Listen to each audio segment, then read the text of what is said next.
Hello everyone and welcome to UGC NET mentor guys. आज हमारी class number 4 है of most repeated PYQ series. Most repeated PYQs in the sense कि जो topic बार बार repeat होते हैं, उन टॉपिक्स के ऊपर पूछे गए जो क्वेश्चंस हैं उनको हम इन सभी क्लासेस में डिस्कस कर रहे हैं। तो ये जो सीरीज है काफी इंपॉर्टेंट है आपकी एग्जाम के पर्पस से, तो आप इस सीरीज जरूर फॉलो करिए। इससे जो आपकी तैयारी की जो प्रैक्टिस अच्छे से होती रहेगी। इससे पहले मैं 3 क्लासें ऑलरेडी ले चुका हूँ। इस कंप्लीट प्लेलिस्ट सीरीज का लिंक मैं description box and comment box में पिन कर दूंगा। तो मेक श्योर आप इस सीरीज की सभी क्लासेस को जरूर फॉलो करिए। इससे जो आपकी तैयारी है अच्छे से होती रहेगी। This is about me. जैसे कि आप सभी को पता होगा, अभी तक आपने इस चैनल को सब्सक्राइब नहीं किया है, सो मेक श्योर चैनल को सब्सक्राइब जरूर कर लें ताकि आपको अपकमिंग वीडियोस के सभी नोटिफिकेशन मिलते रहें। ये हमारी प्रीवियस क्लासेस हैं। इसमें हमने डिस्कस किया था रिसर्च एप्टीट्यूड की पूछे गए क्वेश्चंस, कम्युनिकेशन के ऊपर पूछे गए क्वेश्चंस ऑलरेडी डिस्कस कर चुके हैं। अगर आप कॉमर्स से बिलोंग करते हैं गाइस, तो यहाँ पर आप इस क्लास को देख सकते हैं। इसमें हमने उन टॉपिक्स को बताया हुआ है कि जहाँ से 90% क्वेश्चन पूछे जाते हैं, तो आप इस क्लास को देख सकते हैं। इसके अलावा पेपर 1 को 30 डेज में कैसे क्रैक करना है, क्योंकि अब एग्जाम में काफी कम टाइम बचा हुआ है, तो आप इन सभी क्लासेस को फॉलो कर सकते हैं। चैनल पे विजिट करके गाइस आप इन सभी क्लासेस को फॉलो कर सकते हैं। ओके, सो गाइस आपकी स्क्रीन पे पहला क्वेश्चन आ चुका है, और चैनल को सब्सक्राइब नहीं किया तो कर दो जल्दी से फटाफट से, ताकि आपको अपकमिंग वीडियोस के सभी नोटिफिकेशन मिलते रहे। और टेलीग्राम ग्रुप का जो लिंक है वो भी आपको इसी वीडियो के डिस्क्रिप्शन बॉक्स में मिल जाएगा। आप हमें इंस्टाग्राम पे फॉलो कर सकते हो यूजीसी नेट मेंटर के नाम से। ओके, सो गाइस क्वेश्चन है, 2 numbers are in the ratio 2:5। दो नंबर है जो कि इस रेशियो में गिवन है, and if 16 is added to both the numbers. ये आपका प्रीवियस ईयर का क्वेश्चन है, आपके एग्जाम में आया हुआ क्वेश्चन है यूजीसी नेट में। दोनों ही नंबर में आपने 16 को ऐड किया है, देन द रेशियो बिकम्स 1:2। तो जो आपका रेशियो 1:2 में हो जाता है। तो आपको एक्चुअल नंबर बताना है कि एक्चुअल नंबर क्या था। तो गाइस देखिए, जब भी कोई ऐसा क्वेश्चन आए जहाँ पे आपको रेशियो में वैल्यूज गिवन है, उसमें कुछ ऐड या कुछ सब्ट्रैक्ट किया जा रहा है या कुछ मल्टीप्लाई किया जा रहा है, तो उस केस में जो भी रेशियो गिवन होता है उसको हम एक्स की टर्म्स में लेट कर लेते हैं। So let the number in the multiple of x. ठीक है, तो यहाँ पर नंबर क्या हो जाएगा, ये हो जाएगा आपका 2x और ये हो जाएगा आपका 5x। इस तरीके से हम इसको लेट कर लेते हैं। अब 16 को ऐड किया दोनों में, तो 2x में हम 16 को ऐड कर देंगे, और ऐसे ही हम 5x जो है हमारा नंबर, उसमें भी हम 16 को ऐड कर देंगे। क्योंकि यहाँ पर रेशियो है, तो रेशियो का मतलब अपॉन होता है। जैसे 1:2 है, तो इसका मतलब होता है 1/2। इसीलिए हमने 2x और 5x को अपॉन में रख करके इसमें दोनों में 16 को हमने ऐड कर दिया। ठीक है, जब हम इस काम को कर लेते हैं, ऐड कर लेते हैं, तो नंबर बिकम्स 1:2। तो जो नंबर है वो क्या हो जाता है, 1:2 में हो जाता है। So that is equal to 1/2। अब इसको सिंपली आपको सिंप्लीफाई करना है इस इक्वेशन को, then you will get the answer. तो क्या करना है, सिंपल आपको यहाँ पर क्रॉस मल्टीप्लाई करनी है। तो जब क्रॉस मल्टीप्लाई करोगे तो ये हो जाएगा 2 2 4x, ये हो जाएगा 16 2 32 हो जाएगा यहाँ पर, is equal to 5x plus 16 1 16। ठीक है, क्रॉस मल्टीप्लाई किया हमने सिंपली इसमें। आप 5x को 4x में से माइनस करेंगे तो ओनली x बचेगा, और 32 को देन माइनस करेंगे तो ओनली 16 बचेगा। ठीक है, तो यहाँ पर x की वैल्यू कितनी आएगी, 16। अब आपसे पूछा गया था कि नंबर्स क्या है, ये आपको ओनली x की वैल्यू पता चली है, this is not the right answer. अब आपको नंबर बताने हैं। नंबर तो हमारा 2:5 में था ना, तो क्या करेंगे हम, हमारा जो नंबर था इसको हमने 2x और 5x लेट करके रखा हुआ था। तो क्या करना है हमें इस x की वैल्यू के मल्टीप्लाई 2 में और 5 में कर देनी है, then you will get the right number. तो यहाँ पर 2 में मल्टीप्लाई करेंगे 16 को तो कितना हो जाएगा, 16 हो जाएगा। और 5 में मल्टीप्लाई करेंगे 16 की, नहीं सॉरी 2 में मल्टीप्लाई करेंगे 16 की तो कितना हो जाएगा, 32 हो जाएगा ना यहाँ पर। So this is the 32।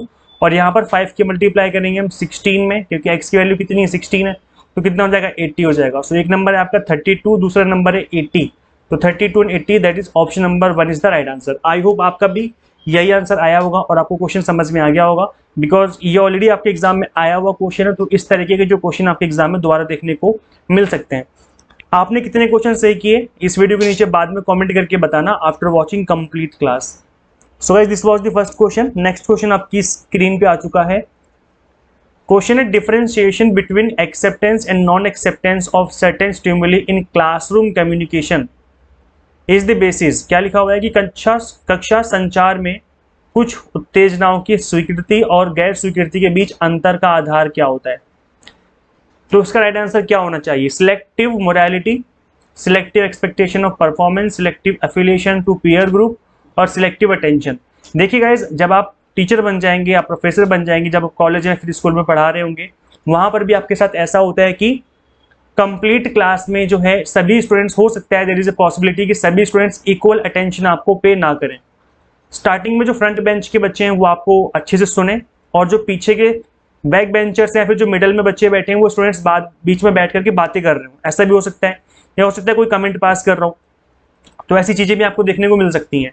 तो गाइस ऐसे में यहाँ पर आपकी इस उत्तेजनाओं की स्वीकृति और गैर स्वीकृति, इसके बीच में जो अंतर का आधार है वो क्या बनता है, किस चीज से होता है, दैट इज सिलेक्टिव अटेंशन। यहाँ पर आप ध्यान ही उन पे दोगे जो कि पढ़ रहे हैं, जो कि आपकी बातों पे फोकस कर रहे हैं। अगर आप उन पे ध्यान दोगे तो जो है ये एक तरीके से बेसिस बनता है इन चीजों का, अंतर करने का एक आधार बन जाता है। तो जो बच्चे हल्ला मचा रहे हैं या जो बच्चे पढ़ाई कर रहे हैं, आप पे डिपेंड करता है कि आप किसकी तरफ अटेंशन देते हो, उन स्टूडेंट्स की तरफ जो हल्ला कर रहे हैं या उन स्टूडेंट्स की तरफ जो कि ठीक से पढ़ाई कर रहे हैं। तो यहाँ पर जो डिफरेंस है इन चीज को एक्सेप्टेंस करने का, that is selective attention. So that is the right answer, option number 4। अब गाइस देखिए, कभी भी ऐसा हो, वैसे तो कॉलेज या फिर यूनिवर्सिटी में तो ऐसा ही होता है कि स्टूडेंट्स अगर बातें कर रहे हैं, हल्ला मचा रहे हैं, तो उनको हम क्लास से बाहर निकाल देते हैं सिंपल टर्म्स में। अगर आप एज ए टीचर पढ़ा रहे हो तो सिंपल एक बात बोलनी कि बेटा उठो और बाहर जाओ, काम खत्म। फिर जो बच्चे बैठे मिलेंगे, बाकी जो रिमेनिंग स्टूडेंट्स होंगे वो अच्छे से आपकी बातों को सुनेंगे, और एक डर का, एक खौफ का माहौल बन जाता है क्लास में कि अगर हम बात करेंगे तो हमें भी निकाल दिया जाएगा, है ना। तो स्टार्टिंग में अगर जब भी आप प्रोफेसर बनते हैं तो सबसे अच्छा और सबसे जो बेस्ट तरीका है स्टूडेंट्स को हैंडल करने का वो यही है। जब आप पहली क्लास लेने जाओगे, पहली, दूसरी, चौथी, पांचवी क्लास जब ले रहे होगे, स्टार्टिंग में जो आपके स्टार्टिंग डेज जो होते हैं वही स्टूडेंट्स की नज़रों में आपके बारे में जो है सारी चीज़ें रख देते हैं, और फिर आपकी क्लास में बच्चे बातें करते हैं, फिर ध्यान से सुनते हैं, वो आप पे डिपेंड करता है। तो आपके जो स्टार्टिंग डेज होते हैं, अगर आप इसमें थोड़ा स्ट्रिक्ट रहोगे, कोई बातें करेगा उसको क्लास से बाहर निकाल दोगे, तो बच्चों के मन में एक डर बैठ जाएगा, फिर आपकी स्टूडेंट्स जो हैं बात सुनेंगे, आपकी क्लास में हल्ला नहीं होगा। और अगर आप ऐसा नहीं करते हो तो फिर उस केस में हो सकता है कि आपको बच्चे लीनियंट लेने स्टार्ट कर दें। और एक बात और मैं आपको बता दूं कि कॉलेज यूनिवर्सिटी में अटेंडेंस को लेकर के स्टूडेंट्स बहुत ज़्यादा कॉन्शियस रहते हैं, उनको इस बात का डर रहता है कि हमारी अटेंडेंस कट ना हो जाए। तो एक ये भी तरीका है कि अटेंडेंस का जो डर है वो दिखा दो आप, कि अगर आप हल्ला मचाओगे, बातें करोगे तो आपकी अटेंडेंस कट कर दी जाएगी। तो ऐसे में भी स्टूडेंट्स जो है शांत होकर बैठ जाएंगे। तो इस तरीके से आप क्लास में स्टूडेंट्स को मैनेज कर सकते हो। सो सिलेक्टिव अटेंशन क्या होता है guys? Selective attention refers to the process that allow an individual to select and focus on particular input for further processing while simultaneously suppressing irrelevant और distracting information। तो जो irrelevant है, जो distracting है, ऐसे बच्चे जो हल्ला मचा रहे हैं उनकी तरफ ध्यान ना दे करके आप उन पर फोकस कर सकते हो, जो कि स्टूडेंट्स पढ़ रहे हैं। ज़्यादातर टीचर ऐसे ही करते हैं। अगर आपको याद होगा आपके कॉलेज या स्कूल टाइम पे, तो अगर आप बातें कर रहे हो तो पहले एक दो बार टीचर मना करते हैं, उसके बाद वो उन बच्चों पे फोकस करते हैं जो उनकी बातें सुन रहे होते हैं, बाकी बच्चों को इग्नोर करना स्टार्ट कर देते हैं। That is selective attention. I hope आपको समझ में आ गया होगा। चलिए आगे बढ़ते हैं, नेक्स्ट क्वेश्चन करते हैं।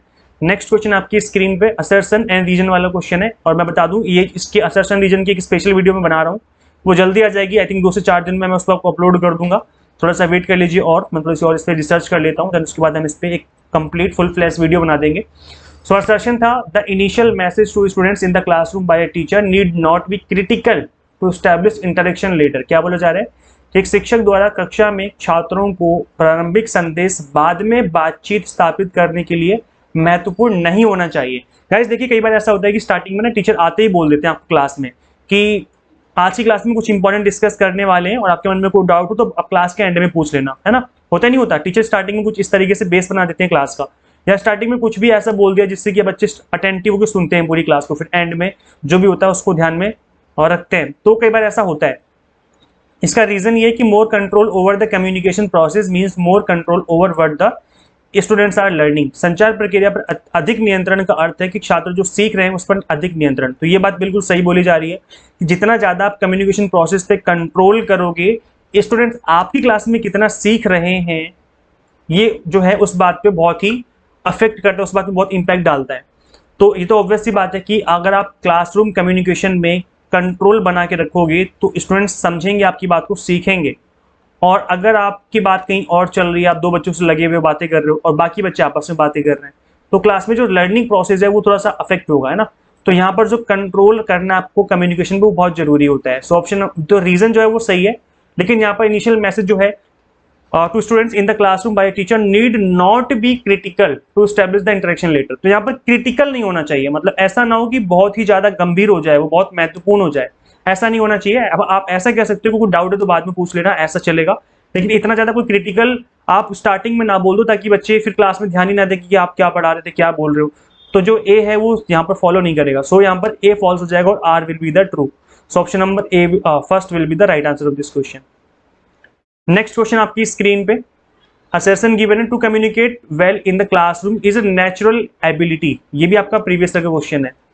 कक्षा में अच्छी तरह से संवाद करना एक स्वाभाविक क्षमता है। क्या आपको लगता है कि नेचुरल एबिलिटी होती है क्लासरूम में कम्युनिकेट करना? और रीजन क्या है इसका? Effective teaching in the classroom demands knowledge of the communication process. देखिए गाइस, कोई भी चीज नेचुरली आपकी नहीं होती है। अगर हम बात करें खास तौर पे कम्युनिकेशन की, तो बहुत सारे आप में से ऐसे लोग भी होंगे, ऐसे स्टूडेंट्स जो हैं जो कि यूजीसी नेट की प्रिपरेशन कर रहे हैं, उनका कम्युनिकेशन अभी बहुत अच्छा नहीं होगा, है ना? या तो हिंदी बहुत अच्छे से नहीं बोल पाते हैं, फिर इंग्लिश बहुत अच्छे से नहीं बोल पाते हैं, और अगर बोल भी पाते हैं तो चीज़ों को अच्छे से एक्सप्लेन नहीं कर पाते हैं जिस तरीके से चीज़ों को एक्सप्लेन करना चाहिए। तो यहाँ पर एक तरीके से कम्युनिकेशन की प्रॉब्लम रहती है। तो ये एक नेचुरल एबिलिटी नहीं होती है गाइस, इसको आपको सीखना पड़ता है। It comes with the experience, it comes with the time. जब आप प्रैक्टिस करते हो, जैसे जैसे आपका टाइम जो है आगे बढ़ता जाता है, 6 महीने, 1 साल, 2 साल गुजरते जाते हैं, तो आपको अच्छे से कम्युनिकेशन आ जाता है। और सबसे बेस्ट तरीका ये कि आप ट्यूशन वगैरह पढ़ाना स्टार्ट कर लो, कोचिंग वगैरह ज्वाइन कर लो। अगर आपको कम्युनिकेशन में प्रॉब्लम होती है तो सबसे बेस्ट तरीका यही है कि ट्यूशन स्टार्ट कर लो। अब ट्यूशन का मतलब ये नहीं कि 1 to 1 पढ़ा रहे हो, आप अकेले बैठे हो, सामने एक ही स्टूडेंट बैठा हुआ है, ऐसी वाली कोचिंग मत ज्वाइन करो। कर सकते हो, वैसे कोई मना नहीं है, लेकिन प्रेफर करो कि आगे कम से कम 4, 5 या 10 बच्चे बैठे हों। ऐसे कम्युनिकेशन में, मतलब ऐसे ट्यूशन में, ऐसे कोचिंग में आपका कम्युनिकेशन प्रोसेस बहुत अच्छे से बिल्ड हो जाता है, और फिर ये जो चीज़ें आपके काम आती है यूनिवर्सिटी एंड कॉलेजेस में टीचिंग में। तो अगर आप पार्ट टाइम पढ़ा सकते हो 1-2 घंटे, तो that is well and good, आप कर सकते हो। इससे आपकी जो कम्युनिकेशन हैबिट है वो बहुत अच्छी हो जाएगी।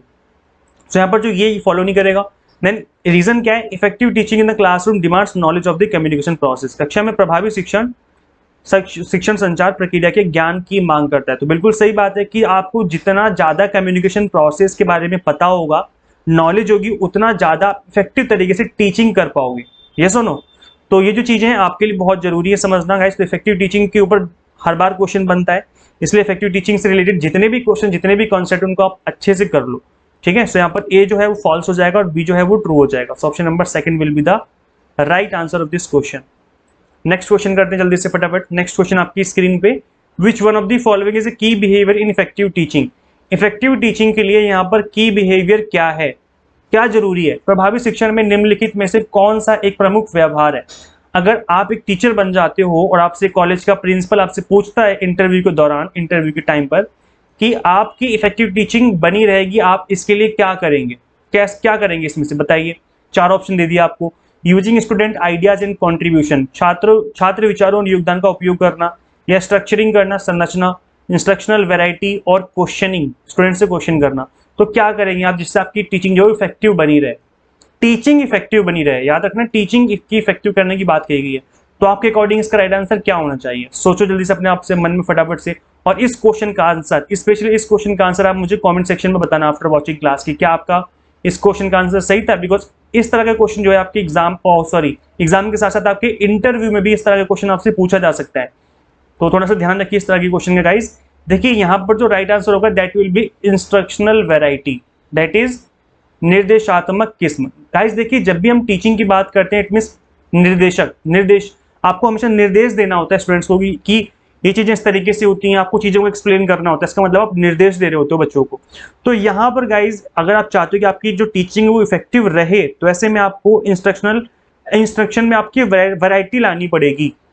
जैसे जब मैं अपनी खुद की बात करूं कि जब मैं कॉलेज में टीचिंग कर रहा था, तब उस केस में जब स्टूडेंट्स बैठे होते मेरे सामने, तो मैं क्या करता था, यहाँ पर जब व्हाइट बोर्ड लगा हुआ है तो यहाँ पर एक जगह मैं खड़ा नहीं रहता था, क्योंकि बच्चे फिर बोर हो जाएंगे सुन सुन के। मैं वॉक करता था, मैं चलते चलते बच्चों को एक्सप्लेन कर रहा होता था ऐसे ऐसे क्लास में, और चलते रहता था, एक्सप्लेन करते जाता था। फिर मुझे लगता था कि अगर स्टूडेंट्स अभी भी बोरियत फील कर रहे हैं, या कुछ ऐसी बातें जो कि बच्चे पीछे बातें कर रहे हैं, मेरी बातों पर ध्यान नहीं दे रहे हैं, तो ऐसे में मैं बोलते स्टूडेंट्स की जो बीच में जो होती है ना लाइन सी होती है, वहां चला जाता था बोलते बोलते। इससे क्या होता था, स्टूडेंट्स एकदम शांत हो जाते थे, एकदम अटेंटिव हो जाते थे कि अरे सर तो बीच में आ रहे हैं, हमारी बातों को सुनना लिया हो, या शायद हमें कुछ बोल दें, कुछ क्वेश्चन पूछ लें। तो उनके मन में कहीं तो डर सा आ जाता है। तो आपकी जो वैरायटी है ना इंस्ट्रक्शन देने की, वो चेंज होनी चाहिए। और एक बात और, मैं हमेशा सेम तरीके से नहीं टीचिंग करता था। जैसे जो मार्कर वहां पर, जिस कॉलेज में मैं टीचिंग कर रहा था, वहां पर तो मार्कर वाला बोर्ड था, व्हाइट बोर्ड था, इस पर हम मार्कर से लिखते थे। और वहां पर मैं अपने लैपटॉप और पीपीटी का भी कई बार यूज करता था, प्रोजेक्टर का यूज करता था, ऊपर प्रोजेक्टर लगा हुआ था। तो कई बार मैं बोर्ड पे पढ़ाता था, कई बार मैं प्रोजेक्टर का यूज करता था, पीपीटीज को लेके जाता था एक्सप्लेन करने के लिए, और कई बार मैं बच्चों के साथ केस स्टडी भी डिस्कस करता था। मैं क्या करता था, 8-10 पेजेस प्रिंट आउट निकाल लिए और उनकी स्टडी को बच्चों को डिस्ट्रीब्यूट कर दिया। देन उसके बाद मैं उनके साथ केस स्टडी डिस्कस करता था, किस तरीके से रियल लाइफ में कैसी चीजें हो रही हैं। तो क्योंकि मेरा जो सब्जेक्ट था वो अकाउंट्स एंड फाइनेंस था, तो फाइनेंस से रिलेटेड बहुत केस स्टडी मिल जाती है मार्केट में कि क्या चल रहा है, कैसे चल रहा है। पंजाब नेशनल केस था, मैंने बहुत सारे केसेस जो है स्टूडेंट्स के साथ डिस्कस करे। तो इससे क्या होता है, स्टूडेंट्स का जो सीखने का जो वो होता है ना, एक तरीके से उनके अंदर एक लालसा जागती है कि किस तरीके से चीजें होती हैं, और उनके अंदर कहीं ना कहीं इंटरेस्ट जागता है चीजों को सीखने का। तो ये जो क्वेश्चन है गाइज, आपके एग्जाम में भी पूछा जा सकता है और आपके इंटरव्यू में भी पूछा जा सकता है। तो इसका आंसर आप इंस्ट्रक्शनल वैरायटी जो है इंटरव्यू में ना देकर के आप ऐसे भी बोल सकते हो कि मैं पीपीटीज का यूज करूंगा पढ़ाने के लिए, मैं केस स्टडी के थ्रू स्टूडेंट्स को लर्निंग जो है वो दूंगा। इसके अलावा मैं कुछ रियल लाइफ एग्जांपल भी स्टूडेंट्स के साथ डिस्कस करूंगा ड्यूरिंग द क्लास, ताकि स्टूडेंट्स और अच्छे से समझ सकें, क्योंकि रियल लाइफ एग्जांपल जो हम देते हैं ना, तो उससे उसको स्टूडेंट्स ज्यादा रिलेट कर पाते हैं, ज्यादा इंटरेस्ट लेकर के पढ़ाई करते हैं। तो इस तरीके से आप आंसर कर सकते हो अपने इंटरव्यू में। यहाँ पर आंसर क्या हो जाएगा, instructional variety. Instructional variety is a description of the flexibility of N instructor when presenting a lesson. जब आप लेसन प्रेजेंट कर रहे हो तो उसमें कितना फ्लेक्सिबल हो आप। For a teacher this means being able to shift from one form of instruction to the another in order to maintain the focus of student. This is not easy and considered is valuable skill in the education. तो guys ये आपके अंदर एक skill होती है, ये कोई हवा में बात नहीं कर रहा है मैं कि आपको ऐसे करना है। ये एक तरह की स्किल होती है, अगर आपके अंदर डेवलप हो जाएगी तो डेफिनेटली जब आप कॉलेज में टीचिंग करोगे वहां पर 100% आपके काम आएगी, और आपकी क्लास में कभी भी स्टूडेंट बोर नहीं हो सकते। हमेशा मेरी क्लास का जो फीडबैक रहता था वो बहुत अच्छा रहता था। जब भी कॉलेज की प्रिंसिपल क्लास वगैरह में विजिट करते थे, या जो हेड ऑफ डिपार्टमेंट होते हैं वो क्लास में विजिट करते थे, पूछते थे कि आपकी क्लास में सबसे अच्छा टीचर कौन है, कौन है सबसे अच्छे से एक्सप्लेन करता है, हमेशा आजम सर का नाम आता था कि आजम सर अच्छे से एक्सप्लेन करते हैं, हम इनकी क्लास को एंजॉय करते हैं। और आप गाइस बिलीव नहीं करेंगे, मेरी क्लास में जो अटेंडेंस थी वो ऑलमोस्ट फुल रहती थी। अटेंडेंस फुल रहती थी, और स्टूडेंट्स होते थे वो काफी इंटरेस्ट लेकर के चीजों को समझते थे, सीखते थे। तो ये जो चीजें आप विद द टाइम सीखते हो, ऐसी इस तरह की जो स्किल्स हैं वो डेफिनेटली आपके टीचिंग में काम आएंगी, जब आप कहीं ना कहीं टीचिंग प्रोफेशन में चले जाओगे। समझ में आ गया? आई होप आपको जो चीजें क्लियर हो गई होंगी। अब गाइस देखिए, एग्जाम में काफी कम टाइम बचा हुआ है, तो ऐसे में हमने इस बात को ध्यान में रखते हुए exam targeted super fast batch available करवा दिया है आपको, जिसका कंप्लीट कंटेंट आप 30 डेज के से भी कम टाइम में फिनिश कर लेंगे। कंप्लीट सिलेबस आपका 30 डेज या उससे कम टाइम में फिनिश हो जाएगा। तो यहाँ पर हम आपको कंप्लीटली बाइलिंगुअल फॉर्मेट में पढ़ा रहे हैं। कंप्लीट वीडियो लेक्चर्स आपको मिलेंगे, 100 mock test and PDF notes मिलेंगे, जिसके थ्रू आप मल्टीपल टाइम रिवीजन और प्रैक्टिस कर पाएंगे। अभी फीस भी कम है, इसकी फीस 1999 रखी गई थी, बट इसकी फीस 1999 ना रख करके 1499 रखी गई है। तो आप इसमें इनरोल करके जो अपनी प्रिपरेशन स्टार्ट कर सकते हैं। पेपर 1 के अलावा हम आपको guys commerce and management pol science भी पढ़ाते हैं, तो आप इसमें भी इनरोल करके जो अपनी तैयारी है वो अच्छे से कर सकते हैं मिनिमम टाइम में। करना क्या होगा, आपको सिंपली गूगल प्ले स्टोर से एग्जाम मेंटर ऐप इंस्टॉल कर लेनी है। अगर आप iOS यूजर है तो उसका लिंक हमने अलग से description box and comment box में अवेलेबल करवा दिया, तो कंप्लीट कंटेंट हमारा इसी ऐप में अवेलेबल है। So thank you, share this video with all net aspirants. And guys, आपको क्लासेस कैसे लगती हैं, फीडबैक में अपने बताया करो, अपना फीडबैक दिया करो कि क्लासेस आपको कैसे लगती है, कुछ समझ में आता भी आपको नहीं आता है, ताकि हम और अच्छे से इंप्रूव करें। Subscribe for UGC update and assistant professor job related update. Guys इस वीडियो में इतना ही, मिलते हैं फिर नेक्स्ट वीडियो में। Thank you.